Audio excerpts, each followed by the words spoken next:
Buscando la verdad y abogando por la recuperación de la paz, la seguridad y esta débil institucionalidad en el Ecuador, queremos dar la bienvenida a nuestros primeros invitados de este lunes 18 de diciembre, el doctor Hugo Espín en estudios, y nos acompaña el doctor Daniel Pontón, catedrático del IAEN. Les invitamos para analizar esta situación que está viviendo el Ecuador, que deviene en coyuntura por este caso monstruoso, enorme, de corrupción, de penetración del narcotráfico en la policía, en fiscales, en jueces, en casi la generalidad de instituciones en el Ecuador, por el caso, insisto, Metástasis. Paralelamente, frente a los niveles de violencia y seguridad, el presidente Noboa, el viernes último, anunció que el Plan Fénix empezó en Durán con las acciones que han desarrollado la fuerza pública. Sin embargo, él fue claro en decir que no va a anunciar, no va a promocionar. No se le pide que dé a conocer planes, políticas, tácticas, estrategias, pero sí mensajes claros, contundentes, por ejemplo, en el caso Metástasis, donde el gobierno es parte sustancial en cuanto al accionar. También pretendemos hablar el sistema carcelario que ha tenido deficiencias durante los últimos años. Doctor Hugo Espín, ¿cómo conectar este tema de inseguridad, de violencia, con el caso Metástasis, que día a día se va demostrando en la formulación de cargos que hace la Fiscalía General, la actuación del juez Felipe Córdoba, la vinculación incluso de oficiales de la Policía Nacional, de jueces y fiscales en este contexto? Muy buen día, doctor Hugo Espín. Muchísimas gracias, muy buen día a todos los conciudadanos. Realmente este no es un caso que debería sorprendernos, nos lo hemos venido advirtiendo en estos mismos micrófonos por varios años. Realmente la penetración del narcotráfico, la influencia de los grupos delincuenciales dentro de las instituciones del Estado, esta cooptación de las instituciones públicas, pero también de la justicia, ha sido evidenciada, ha sido expuesta, ha sido criticada, ha sido analizada, pero realmente esta es la explosión hacia la luz pública de lo que era un silencio a voces en los pasillos de los salones de las cortes, pero también de lo que se decía públicamente. Entonces, evidentemente es una acción valerosa de parte de la señora Fiscal General del Estado. Es una decisión importante porque se genera una vinculación muy fuerte, donde se estructura una correlación entre la delincuencia organizada, entre los grupos que tienen vinculaciones con carteles de la droga a nivel nacional e internacional, y de cómo se fueron llevando a cabo una serie de acciones para, como mencionaba, cooptar a las autoridades. Nos hablaban inclusive de cuestiones que van desde la minucia del día a día, ¿no? De pagar cuentas de hospitales de los oficiales, de pagar estudios de sus hijos, hasta cuestiones ya macro, donde se habla de la contaminación por intermediarios a jueces y fiscales para poder obtener un resultado dentro de los procesos que se llevan adelante para volver a un estado de paz o de tranquilidad ciudadana que se lo ha ido perdiendo sistemáticamente y en los últimos años de manera muy acelerada. Uno se cuestiona entonces, cuando en su momento se decía que se formaban grupos de pacificación al interior de las cárceles y de llevar adelante negociaciones, si estas negociaciones tenían su razón de ser, si es que estas negociaciones realmente podrían ser comprensibles para un gobierno débil como el del presidente Lasso, que lo que hizo fue ceder espacios a la delincuencia organizada y que decía combatir con toda la dureza, y que veíamos unas cantidades impresionantes de droga que se capturaban día a día y que de hecho este año cerrarán posiblemente con más de 500 toneladas, pero nos dejan claras huellas de que ese nunca fue el camino, de que se abrieron varias líneas en las que existe correlación entre las autoridades y a quienes se combatía. Doctor Espín, de los datos que nos han ilustrado, de lo que se ha revisado en este largo proceso, se da cuenta que con facilidad estos grupos vinculados al narcotráfico pagaron incluso a jueces, fiscales, para liberar incluso parte de la delincuencia política. El caso del señor Jorge Glass, que hoy está en la Embajada de México, haber liberado con uno de los jueces aquí en Santo Domingo pagando $250,000. Bueno, las cantidades, los jueces, la proliferación de habeas corpus, la proliferación de acciones judiciales de protección a nivel nacional dan cuenta precisamente de ello, ¿no? Es decir, el Consejo de la Judicatura, el propio Consejo de la Judicatura, la Corte Nacional de Justicia, la Corte Constitucional han tenido que ir delimitando la capacidad de los jueces como para conocer, porque la Constitución, tal vez de manera muy laxa, pensó en su momento la defensa de los derechos constitucionales estaba por encima de cualquier otro elemento y darle una supremacía total a la Constitución. Pero en algún momento se inició una forma sistemática de abuso del derecho que se ha venido manteniendo y que hoy por hoy se evidencia que este abuso del derecho tiene precio. Bienvenido, saludamos al doctor Daniel Pontón, catedrático del IAEN. ¿Cómo ve esta situación de los temas de inseguridad, hoy contaminados, evidenciados con este proceso metástasis, como se ha denominado, y que lleva a cabo con valentía, ha llevado la Fiscalía General? Buen día, Daniel.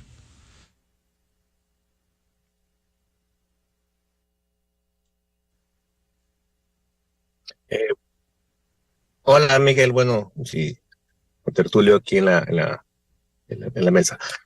No sé si se me escucha bien, creo que tengo un problema de conexión. Ya, este momento bien, Daniel. Ya, perfecto. Sí, hay que aplaudir este tipo de decisiones. Creo que son decisiones contundentes, ¿no? Por el número de personas incriminadas, obviamente no solamente, y el número de instituciones o personas que se han involucrado directamente, ¿no? Lo cual hace alarde a una red muy compleja de crimen.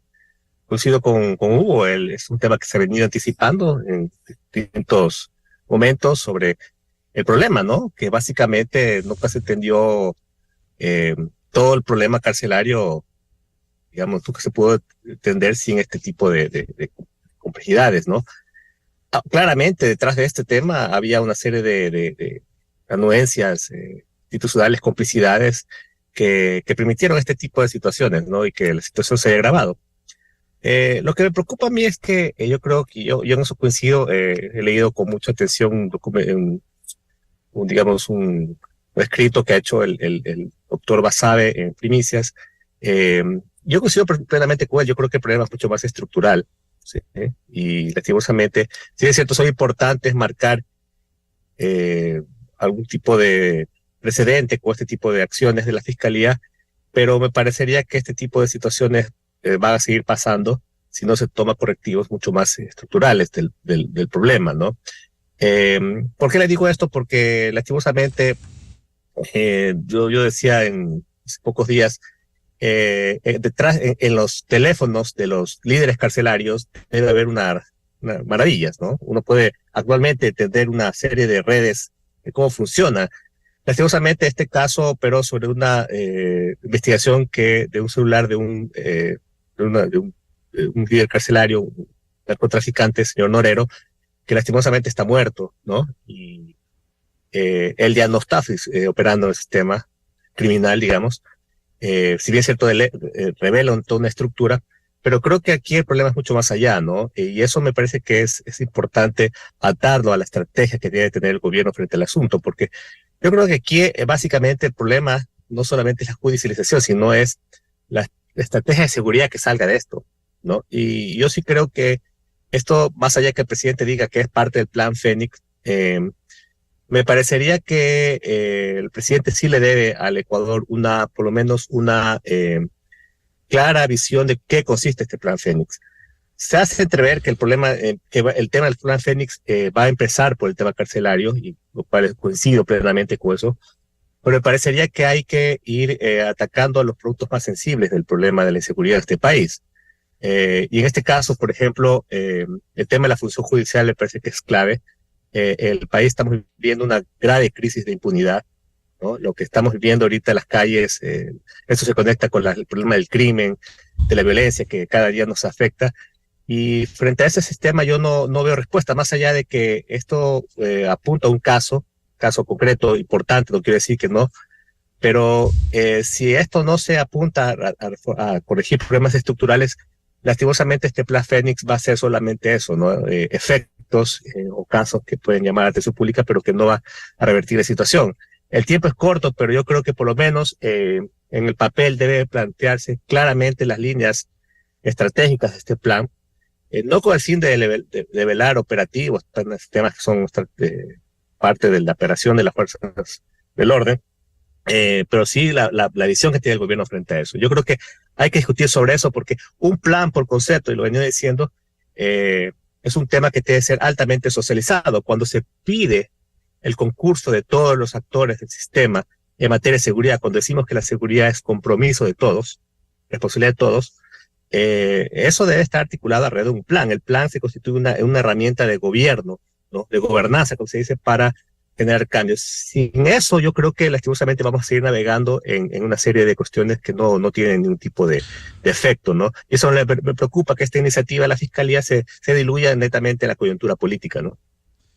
Efectivamente, doctor Daniel Pontón, como usted bien citaba en el artículo de hoy de Primicias de Santiago Basabe, dice lo que usted resume, que aquí hay un problema estructural. Si en el país, como dice Santiago Basabe, en el país de la inmundicia, el problema no es de nombres sino de estructuras, ¿cómo corregir esos problemas estructurales, doctor Pontón? Bueno, yo coincido, el señor Basabe hablaba de la educación, pero por ejemplo la policía tiene un problema grave, ¿no? Un problema muy grave, y tiene que ver con el tema del manejo de la inspectoría de la policía. Con la inspectoría, usted tiene una inspectoría que responde al mando, ahí tiene un problema estructural grave, ¿no? Y este tipo de situaciones usted no tiene una institución que sistemáticamente está depurando y está afectando los grandes intereses. Aquí estamos hablando de narcos generales, ojo.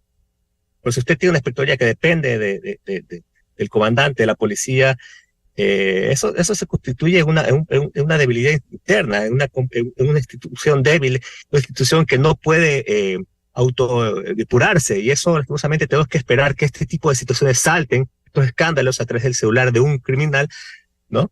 Después de 3 años, después de cuando el señor Norero murió hace más o menos 1 año y medio, estamos develando casos del pasado y no estamos actuando proactivamente. Eso me parece importante, el caso de la policía, y le puedo dar muchos ejemplos. En el tema de la función judicial, qué pena que el señor Terán esté involucrado en una situación tan lamentable, el máximo representante del Consejo de la Judicatura, el órgano que regula la parte administrativa, clave en el control de gestión de la función judicial, que este tema es fundamental. Para usted cambiar, por ejemplo, para la impunidad, usted tiene que dar un seguimiento, ¿no? Un inventario, una accountability del sistema de la producción de la justicia. ¿Qué pasa caso a caso con el tema de la impunidad, ¿no? Pero si la persona que está implicado, ¿no? Que hace 1 año el señor Terán fue propuesto por la misma Corte Nacional de Justicia, ¿no? Como representante de ellos ante el Consejo de la Judicatura, ahí tenemos un problema grave de concepción. Entonces, por Dios, o sea, no estamos apuntando a lo estamos pasando de cabeza en cabeza. Ahorita posiblemente el señor Terán vaya a ser destituido. Habrá que preguntar quién viene, qué tipo de antecedentes tiene, quién va a ser la persona y cuáles son los cambios que va a hacer en eso. En materia penitenciaria, por Dios, o sea, hay que hacer reestructuración profunda del asunto, ¿no? No se puede seguir viviendo en esa cloaca que se ha constituido, sistema penitenciario, ¿no? El SNAI tiene que ser reformado, inclusive desde su nombre. Entonces, aquí hay temas que obviamente debe apuntar directamente a los grandes desafíos que tiene el tema de seguridad. Y yo creo que en eso coincido plenamente con Santiago, que el problema no solamente es coyuntural, ¿no? Doctor Hugo Espín, si este es un problema estructural, ¿cómo ir depurando las instituciones? Una de las importantes instituciones como es la Policía Nacional se ha evidenciado que un exdirector de antinarcóticos, estamos hablando del sistema penitenciario, esté involucrado, al igual que otros oficiales. Es decir, esta penetración, ¿cómo se depura en la Policía Nacional? Al igual que habrá que hacerlo tanto jueces y fiscales. Bueno, él no se nombró solo. Él fue nombrado por un comandante general, fue nombrado por un ministro, fue seguido, conocido y auditado, porque como todo lo que sucede en una institución jerarquizada, todo lo que viene desde abajo es conocido por quien está arriba. Se da un parte diario de todas las novedades, entonces tampoco se puede desconocer cuáles son las interacciones que había del gobierno en ese momento. Entonces, de este momento es bastante interesante que siempre la cuerda se rompe por el lado más débil o por el más visible, pero hay que analizar toda la problemática y toda la estructura que existe detrás. Yo concuerdo con Daniel con algunas cuestiones, discrepo en otras. Concuerdo, por ejemplo, que este Plan Fénix tiene que ser conocido. No existe la posibilidad de una política pública que sea secreta. ¿Sí? Tiene que haber un plan que es el que se debe socializar, saber quiénes son los actores que van a intervenir en esto en la sociedad civil. No es un plan de persecución, es un plan de acción, que al ser un plan de acción tiene ciertas líneas que son generales, que son públicas, que son notorias, como por ejemplo la necesidad de segurización de las vías, la necesidad de segurización de los puertos, la necesidad de segurización de las cárceles, que son políticas generales del Estado, que tienen que establecerse cuáles son las prioridades que el Estado va a dar, cuánto va a invertir, cuáles van a ser sus acciones macro. Las acciones micro corresponden a la operatividad, a la operación diaria. Esto no tiene por qué ser conocido por nadie, porque esto responde exclusivamente a lo que se va dando dentro del día a día. Claro, si me permite, doctor Espín, no se le pide que dé planes, política, estrategia, táctica, que dé a conocer, eso no se puede, eso es reservado, pero sí delinear el plan para que genere confianza en el Ecuador. Por supuesto, cuando, por ejemplo, en la guerra que está dándose este momento entre Israel y Hamas, Israel define una línea macro donde dice nosotros no negociaremos con terroristas, se realizará un combate en el que se eliminarán ciertas pautas de lo que es la operación de la acción terrorista. No dice cómo, no dice dónde, no dice con cuántas personas, pero se establece cuáles son las políticas de Estado y qué es lo que se va a hacer o no se va a hacer como nación. Y esto es importante para que este Plan Fénix realmente tenga una razón de ser. Preocupante, por ejemplo, cuando el presidente dice, nosotros arrancamos este Plan Fénix y hemos sacado a 5 de los 8 generales. Y decimos, señor presidente, usted con el decreto ejecutivo 60, si no me falla la memoria, sacó a 4 de los 16 generales que tenía la policía y tiene 12 generales. O sea, debe conocer con cuántas personas cuenta en la línea 1 de la defensa de la seguridad, que es la Policía Nacional. Entonces son errores que creo que ha cometido el Ejecutivo en no darle la profundidad y el análisis que merece una situación tan crítica como la seguridad en el país. Ahora, desde el punto de vista interno, si bien es cierto la inspectoría de la policía es manejada por el tercer general a bordo, no podemos calificar, todos son narcogenerales, entonces todos tenemos que ver que todo lo que está de ahí para abajo está corrompido. Hay que hacer una depuración, hay que entender quién, cómo, cuándo y dónde existen estas vinculaciones y obviamente ejecutar acciones no de separación, sino de judicialización. Si una persona está vinculada al narcotráfico, no puede irse a su casa, tiene que irse a la cárcel. Si una persona está vinculada a acciones que son en contra de la administración del orden interno, tiene que ser sancionado. No solo se puede decir es que daba información hacia afuera, hay una sanción que tiene que ser aplicada. Y esto se llama impunidad, y la impunidad es lo que nos ha llevado al punto en el que estamos. Finalmente, yo creo que es necesario entender que la policía, al igual que las Fuerzas Armadas, tiene una inspectoría general que genera esta autodepuración. Los objetivos de búsqueda totalmente trastocados. Nos seguimos preocupando de cuestiones que son de orden menor, cuando los objetivos de búsqueda de la inspectoría deberían estar centrados en los policías que están cooptados por el narcotráfico, que están cooptados por la delincuencia, que están de alguna manera coludidos con las acciones del día a día. Estos son los que deberían ser perseguidos por la inspectoría con un sistema de contrainteligencia policial para determinar quiénes son dentro de sus filas las personas que tienen que ser procesadas. En relación al SNAI, efectivamente, hoy tiene un nuevo director, el general Luis Andrumbide. a quien tengo el gusto de conocer personalmente, conozco de su honestidad. Entiendo que ha sido designado porque precisamente él tiene que reestructurar un sistema que está hasta el tuétano corrompido. Es un sistema que durante años se le entregó a los propios delincuentes, a las propias personas que pertenecen a las organizaciones delictivas. No todos los que están privados de la libertad han cometido los delitos por los cuales se le acusa, porque tienen una presunción de inocencia, y muchos de ellos serán finalmente a lo mejor ratificado su estado de inocencia por la propia justicia. Entonces tiene que haber un sistema de rehabilitación social con una lógica interna de clasificación por las condiciones del interno, no por entregar a las cárceles para evitar que haya más masacres como las que hubieron en la época del presidente Lenín Moreno y las que se dieron después con el presidente Lazo, y posiblemente las que se pueden dar ahora con el presidente Noboa, si es que no se toman correctivos para controlar absolutamente lo que sucede dentro y fuera de las cárceles. No puede haber que hasta el día de hoy las llamadas de extorsión sigan siendo el 80% desde adentro de las cárceles. Algo está mal, es obvio. Entonces las decisiones que tienen que tomarse tienen que ser directamente proporcionales a la necesidad de intervención que existe en el Estado. Lo que sí estoy de acuerdo plenamente es que esto tiene que ser estructural, no puede ser simplemente un palazo de ciego donde cae o son detenidos un general en servicio pasivo, 2 oficiales en servicio activo dentro de este operativo, donde muestran una serie de vínculos, inclusive con los operadores que están en este momento en servicio activo, que tiene que ser evidenciados, depurados y estructurados de tal manera de que, si bien es cierto, es un hombre que ha causado muchísima conmoción y malestar de este operativo, metástasis. Esto quiere decir que es un cáncer que está tan avanzado que está a punto de morir el cuerpo, y lo que tenemos que entender es que de alguna manera es cierto, si no se toman acciones inmediatas para sobrellevar esta crisis en la que se encuentra la seguridad del Ecuador, evidentemente la realidad del Ecuador va a ser irreversible en muy poco tiempo. Esto implica, doctor Espín, por lo que usted señala, medidas radicales y contundentes. El caso de la policía, una institución respetable, importante, que le corresponde a la seguridad interna, y que haya no solo pasivos, como usted ha dicho, general, exdirector de antinarcóticos, sino oficiales activos. Y si tienen conexiones internas, no solo develarlas, sino cortarlas.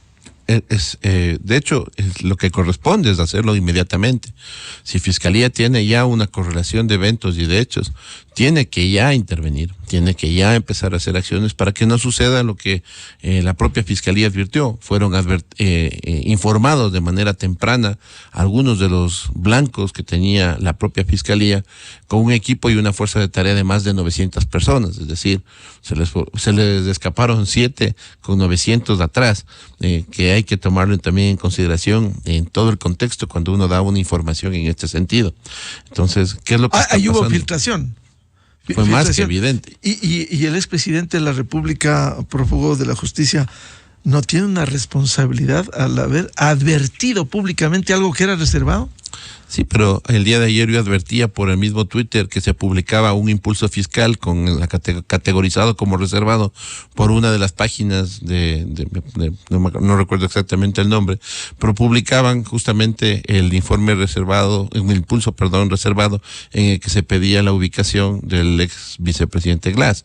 Entonces, yo no creo, o sea, si el expresidente, hoy prófugo, sí, tenía información y tenía correlacionados personas cercanas, lo más lógico es que les hubiera llamado por teléfono. El publicarlo de manera, yo creo que es su forma natural de, apenas tiene algo de información, utilizar el Twitter. Lo ha hecho un sinnúmero de ocasiones con una imprudencia absoluta, que se ha metido un tiro en la pierna, como se dice vulgarmente, no una, sino múltiples veces. Pero yo creo que el tema de fondo es, más que quién, de cómo él llegó a saber, es quién en el entorno de la Fiscalía y manejando un caso tan reservado, tan grave, con tantas implicaciones, pudo haber una filtración de la información. ¿Fiscalía o policía porque comparten investigación juntos? Por supuesto, y en los dos tendría que hacerse una depuración interna igualmente, porque no se puede tener topos dentro de un proceso donde se quiera hacer una depuración de un orden en el que se pone en riesgo la propia vida de la fiscal, de los investigadores. No nos olvidemos que ya hay una data histórica de acciones delictivas donde el narcotráfico, los grupos organizados han cobrado la vida de quienes los perseguían. Entonces esto tiene que tomarse muy en serio, tiene que hacerse una depuración a interno, es decir, verificar qué pasó con las personas que estaban en el interno, quiénes son los que podían manejar esta información y luego sí, hacerlo hacia afuera, hacia lo macro. Y evidentemente este no es un tema aislado, este es un tema que ha venido dándose por años. Entonces hay que ver por dónde se están dando todo este tipo de filtraciones y las debilidades que se producen en estos eventos. Doctor Daniel Pontón, este tema de la depuración institucional, jueces, fiscales, miembros de la Policía Nacional, si incluso hay activos que han estado conectados en el caso Metástasis, como se evidencia en la documentación presentada por la fiscal. ¿Cómo depurar esto? Bueno, con una correcta investigación, ¿no? Yo coincido con eso. El tema de la inteligencia funciona. En este caso, el término más apropiado es contrainteligencia, ¿no? Eso es lo que se requiere. Para términos más lúdicos, la contrainteligencia es la inteligencia vigilando la misma inteligencia de la policía, ¿no? Básicamente es cómo evitar que haya fuentes, por ejemplo, en este caso, fugas de información, el tema de manejo de las reservas, códigos, etcétera, ¿no? Pero yo creo que en materia de corrupción, si vamos al tema de las instituciones, es importante los temas de judicialización de casos. Eso claramente es un tema de la justicia.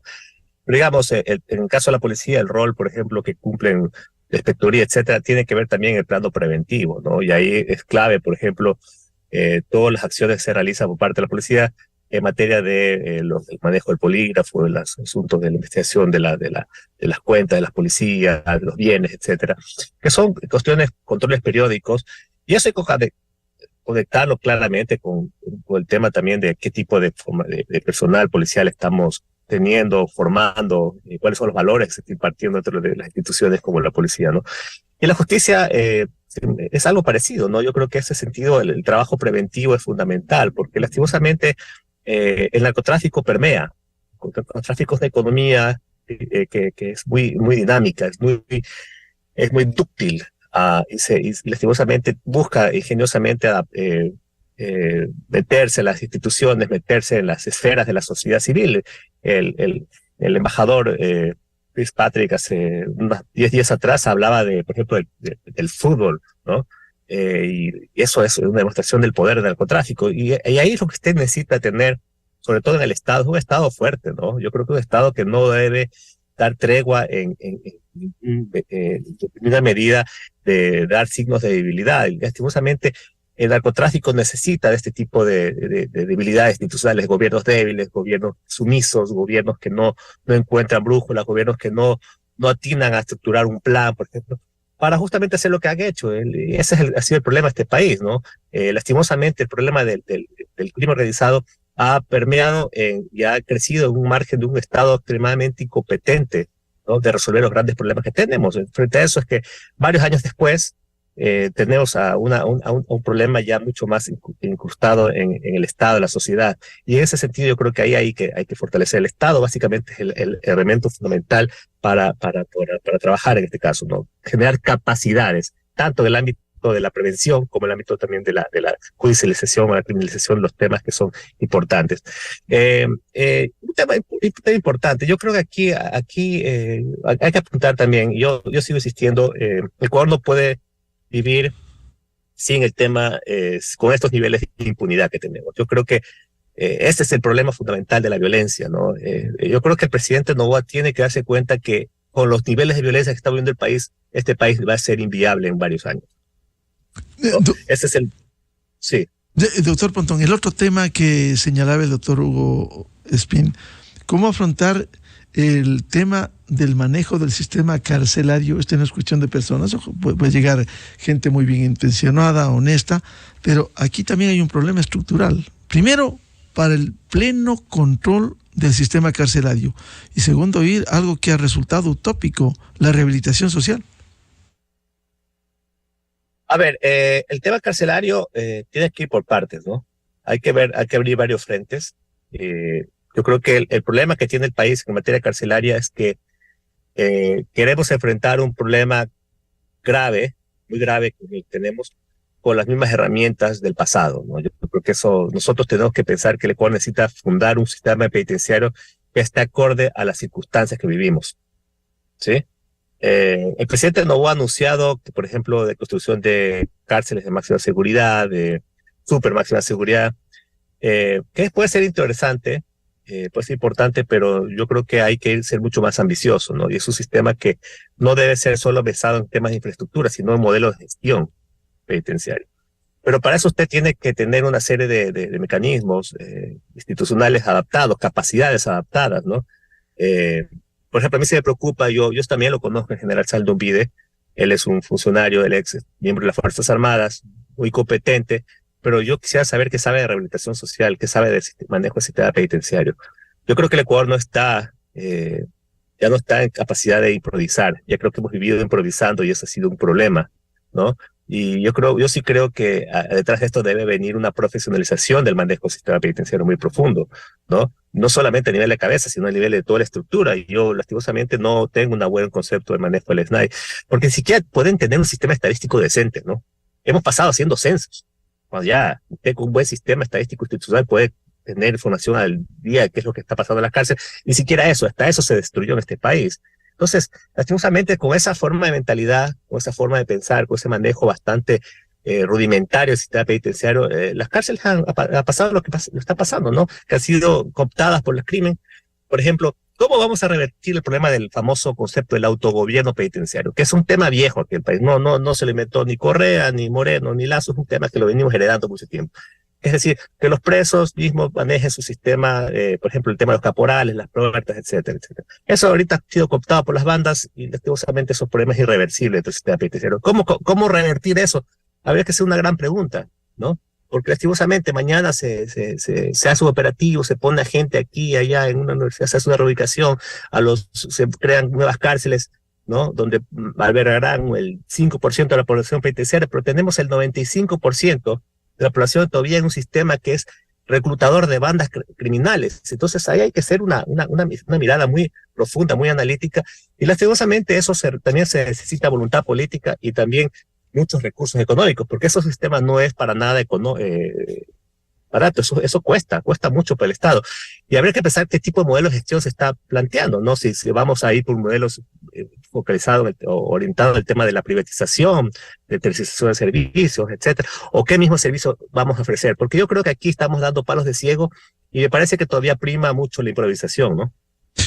Doctor Hugo Espín, y le plantearé también al doctor Daniel Pontón, este caso Metástasis, este problema de seguridad, ¿no ha revivido el debate para implementar la extradición de delincuentes como se malogró en la consulta popular del 5 de febrero pasado? Yo creo que la extradición siempre es un camino cuando se maneja organizaciones delictivas transnacionales. Cuando nosotros tenemos que las organizaciones delictivas, estos GDOs, que se puso de moda este término, de grupo de delincuencia organizada en el Ecuador, tienen un financista internacional que es el narcotráfico principalmente mexicano, pero que tiene todas las demás aristas del resto del mundo, porque hemos oído las mafias albanesas, chinas, rusas, italianas, hubo detenidos en la persecución de la Camorra en Italia, donde se vinculaba acciones en el Ecuador. Es decir, es necesario tener en consideración que la globalización implica también la posibilidad de que estos delincuentes de un perfil muy elevado sean llevados o sean requeridos por la justicia de otros países. Esto no significa que exista un desconocimiento de la posibilidad de que sean sentenciados en el propio Ecuador por los delitos cometidos en el país. Es una posibilidad para que los delitos macro con penas mucho más grandes que las que se aplican en el Ecuador puedan ser aplicadas a estos delincuentes que tienen un accionar transnacional. De hecho, el Tratado de Palermo justamente da prueba de ello y de la necesidad de que exista un intercambio tanto de información, el apoyo de la asistencia penal internacional, cuanto en la inclusión en las normativas propias de cada uno de los estados suscriptores de acciones que permitan el trasladar a ciertos detenidos, inclusive para el manejo de la información. Ahora, la problemática interna nuestra es mucho más compleja. Yo concuerdo en esto con Daniel, en la situación en la que se encuentran encuentran las cárceles, ¿sí?, entregadas a un autogobierno de los propios de los propios privados de la libertad, que no ha podido durante 6 años cambiar siquiera a su proveedor de alimentos por todas las implicaciones que esto tiene. No han podido poner escáneres para controlar los ingresos y siguen haciendo unas acciones degradantes para hacer el control de ingresos de los propios familiares de los privados de la libertad, que no se ha podido controlar las cárceles con cámaras al interior porque son destruidas por los privados de la libertad, porque no hay un control sobre ellos, no hay una clasificación de peligrosidad, no hay una clasificación del estatus jurídico, y ponemos a personas que están privadas de la libertad por estafa con delincuentes que son extremadamente violentos. Las consecuencias son que cada vez que hay un levantamiento, ellos son los primeros en ser asesinados para poder extorsionar a sus familias y de todos los demás que quedan en el tema. Cuando se presenta por parte de la ministra de Gobierno que se van a construir 2 cárceles para 70 presos, cuando tenemos una población de más de 50,000 que están directamente vinculados, no solamente los privados de la libertad dentro de los centros, sino los que tienen que ejercer el Estado control, como los privados de la libertad en el domicilio, por N motivos de tercera edad, o por pertenecer a grupos vulnerables, o por encontrarse en estado de salud delicada, o de las personas que tienen que tener un seguimiento, que están igualmente dentro del sistema, los que usan un grillete electrónico, los que tienen que tener una presentación sistemática de la autoridad, tienen que ser observados y vigilados por el Estado. Entonces, es un tema mucho más complejo de lo que aparentemente se está escuchando en este momento. Soluciones que da el gobierno muy preocupantes, son muy limitadas, no hay recursos. Hasta el día de hoy nos han entregado la oferta de la logística policial que se hizo con bombos y platillos en el gobierno anterior, de que iban a llegar los patrulleros, de que llegaban vehículos blindados, de que llegaban los chalecos, las municiones, fusiles, y todo esto ha llegado de manera parcial o defectuosa. Y una vez más, en el Ecuador no hay responsables. No podemos seguir teniendo un problema análogo al de la energía, donde el ministro que nos deja en apagones dice, ups, errar es humano, ¿sí?, suele pasar, lo siento. Eso no es así. Esto es Estado, esto es derecho público, aquí hay responsables. Aquí tiene que haber un responsable por el mal uso de los fondos públicos, por lo que nos ha costado. Entonces, esto en materia de seguridad también es extremadamente preocupante, porque si se arranca un plan que está quebrado, que no tiene recursos, que no se le asignan recursos, que no se le pueden asignar recursos, lo que tenemos que hacer es una reestructuración interna activa y efectiva para tener que actuar con lo que se tiene en este momento. Y esto debería ser al interno, pero debería no solamente exigirse a la policía resultados, que los tiene todos los días, sino que tenemos que ver en los macros qué es lo que se busca como Estado para que esta persecución sea efectiva. Doctor Daniel Pontón, el tema de la extradición, a propósito del caso Metástasis, ¿no revive el debate para implementar la extradición como se malogró en la consulta popular del 5 de febrero pasado? Sí, yo creo que la extradición es un recurso necesario, ¿no? Es un recurso. De acuerdo, o sea, no es el tema que va a resolver el gran problema, ¿no? Pero sí es un recurso válido, y creo que otros países se lo utilizó en momentos claves, como en el caso colombiano, para poder parar el narcotráfico, y eso generó varios efectos, muchos de ellos positivos, algunos no tan positivos, pero bueno, así es todo, ¿no?, la vida. Y eso hay que evaluar. Pero creo que el presidente Lasso puso un tema que es importante en materia de seguridad, en marco de una consulta política consulta popular que era política, y bueno, pues perdió. Me parecería que el presidente Noboa podría aprovechar su momento político para plantear un tema que es importante para el país, que el país requiere esa situación, y se debería revertir, al igual que muchas cosas, ¿no? Por ejemplo, se habló de la ley de extinción de dominio y algunas cuestiones que son claves, que la gente discuta, y su momento, y hay que también tener el timing, ¿no? Eso estoy claro, yo sí creo que se podría plantear eso. Pero claro, o sea, el sistema, concuerdo, no se agota ahí la situación. La cosa es mucho más allá. Y eso es justamente lo que se requiere, es un plan, ¿no? ¿Hacia dónde va? Un plan está articulado en función de un objetivo, ¿no? Y detrás de eso varias estrategias que apuntan a conseguir unas metas concretas. Y en ese sentido lo que se le ha pedido al presidente Noboa, en este caso, es que nos diga cuáles son sus objetivos, cuáles son sus estrategias macro, no nos diga detalles, y cuáles son sus objetivos claros, o metas claras que quiere llegar, ¿no? Por ejemplo, cuánto quiere bajar la tasa de homicidios, cómo quiere disminuir el tema de las extorsiones, y una serie de cuestiones importantes que son cuestiones sensibles, cuestiones reales que la gente lo vive en el día a día y que la gente necesita que se resuelvan, ¿no? Bien, muchas gracias por analizar este problema de la seguridad, el problema del control del sistema carcelario y en general esto que deviene en este momento en coyuntura como ha sido el caso Metástasis. Muchas gracias al doctor Hugo Espín y al doctor Daniel Pontón por atender a la revista de Opinión Democracia. Gracias, hasta luego. Enseguida, en la revista de Opinión Democracia. 7:23 minutos en el territorio continental ecuatoriano. Vamos a una pausa publicitaria. Buscando la verdad, volvemos con dos juristas, el doctor Javier Palacios y el doctor Paulo Caña, presidente del Colegio de Abogados de Pichincha, para hablar precisamente lo que ha destapado este caso Metástasis y también lo que sucede con el órgano administrativo y disciplinario de la Judicatura y su presidente preso en la cárcel 4. Desde 1984 con Gonzalo Rosero. La revista de Opinión Democracia. Siempre líderes, siempre confiables. Enseguida regresa Miguel Rivadeneira a la búsqueda de la verdad. Inicio de espacio promocional y publicitario. Cada Navidad nos deja recuerdos y momentos inolvidables. Vívelo conectado con CNT. Obtén el plan ilimitado Social Plus de 15,99 masiva. Navega con planes de 300 y 500 megas con fibra óptica Go. Es de 21,99